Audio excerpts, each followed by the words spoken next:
J'ai perdu 40 livres à la maison il y a quelques années, puis j'en ai fait des erreurs, surtout au niveau alimentaire. J'avais envie de te partager aujourd'hui pour pas que tu refasses les mêmes. J'ai fait un épisode de podcast complet là-dessus, sur le podcast Simplement Toi, mais ça part, je vais faire un mini résumé, OK? La première erreur qu'on fait toutes, c'est de se priver, bien sûr, fait que de couper partout. Fait que j'avais complètement enlevé pain, pâtes, patates. Puis moi, je suis une bibite à sucre. J'aime beaucoup manger des Skittles, des bonbons, hein?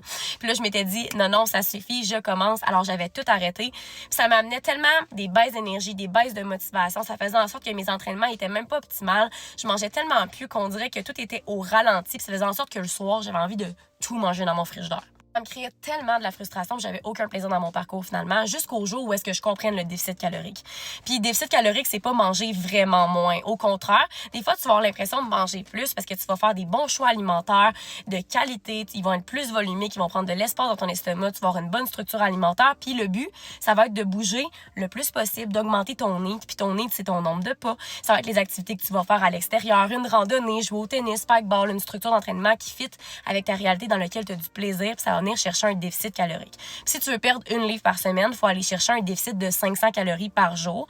Ta dépense versus ce que tu vas manger. Mais ça veut pas dire manger vraiment moins maintenant. Ça veut dire faire des meilleurs choix, bouger plus puis avoir du fun. Puis si au final, tu n'arrives pas à ton 500 calories tous les jours, tu perdras pas 1 livre de gras par semaine, mais tu vas en perdre pareil. Puis c'est la constance qui va faire une grosse différence. Deuxième erreur que j'ai faite, ça a été de miser que sur le cardio. La vérité, c'est que oui, tu vas brûler des calories, tu vas perdre du poids, mais souvent, on va perdre nos muscles. Puis je m'étais ramassée comme une planche de plywood avec aucune forme. Puis maintenant, je m'entraîne 3 jours de musculation par semaine. Puis moi, j'aime vraiment ça, les hits cardio. J'aime ça, le crossfit. Fait que je m'en vais tout jumeler ça ensemble pour faire une structure où est-ce que je varie, mais je ne focus pas juste sur le cardio. Puis la troisième erreur que j'ai faite, c'est penser que ralentir va nuire à tous mes résultats, alors que finalement, s'accorder des journées de repos, c'est super important. Être plus dans l'être et moins dans la performance va t'aider à calmer ton système nerveux, qui va t'aider à tellement de niveaux, au niveau de tes hormones, au niveau de ton sommeil, au niveau de ton énergie.